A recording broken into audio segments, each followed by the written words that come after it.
So now we have Jamaal Solomon, who has promised me that he's going to make accounting very fun and very sexy. So this is before I say I do to an accountant. I got the mic. Hello, everyone. Before I begin, I just want to acknowledge the only person that makes me feel short in my life. My father gave me a surprise visit. He's actually here.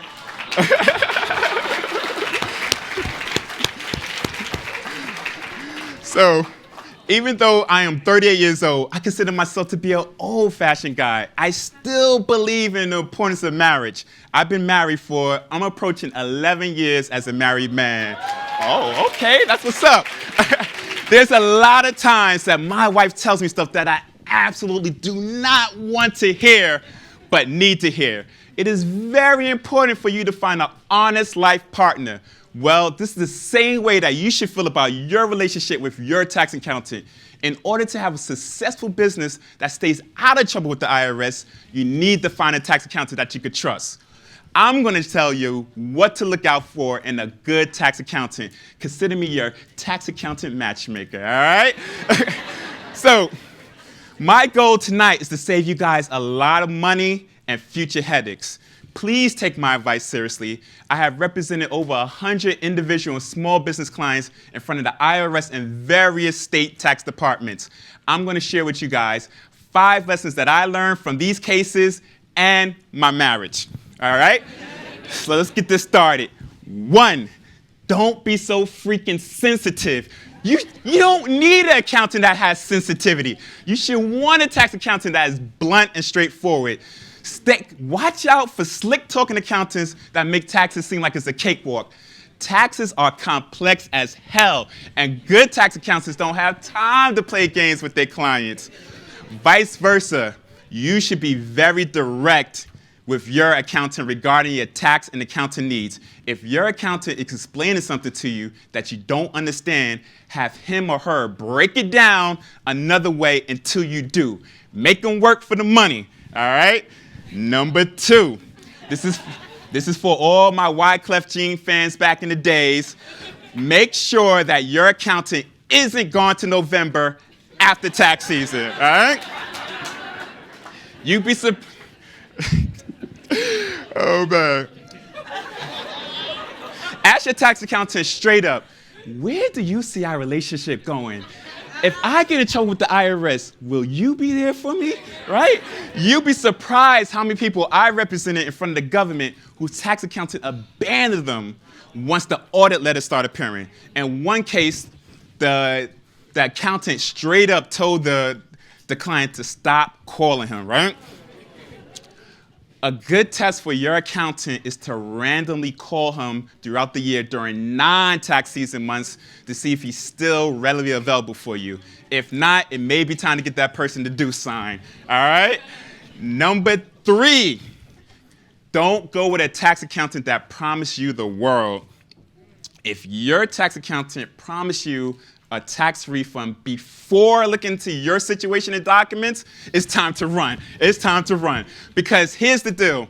Some accountants build their practices by filing fraudulent tax returns and giving every client huge tax refunds. It is all fun and games until the IRS starts knocking on your door. Make sure to review your tax returns before signing.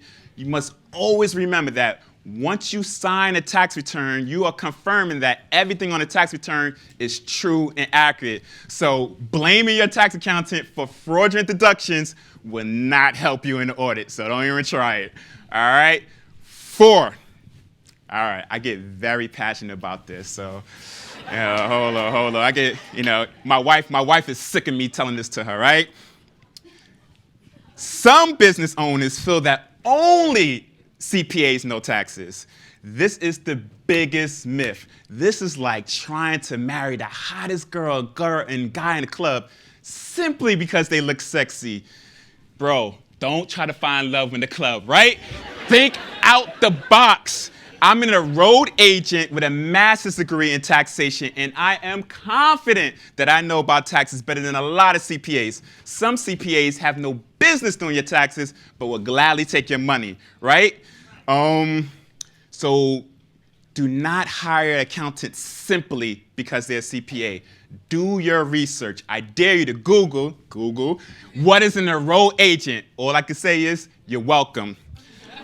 5, true story, I swear to God on this. When I had my wife proofread number 5, I immediately went into the doghouse, right? Do not be scared to ask for a divorce, right? You're like, damn, that's kind of cruel, right? All right, I'm going to be very honest with you guys. I had a few bad relationships with some clients. Some cases, I asked for divorce. Other cases, my clients asked for divorce for me. Do not stick with an accountant simply because you're too scared to leave or you're worried about hurting their feelings. We are big boys and girls. We can handle breakups.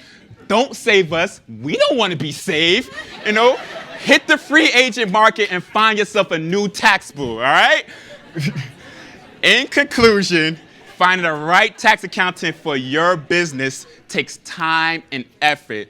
Do not commit after one cheap date. You and your business deserves better. Be confident and courageous in your search. We need small businesses to survive and grow.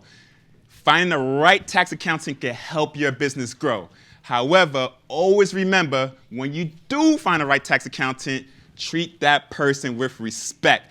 My name is Jamaal Solomon, and I'm on a mission to save for those businesses. I'm not done. So therefore, I consider myself to be a superhero. All right?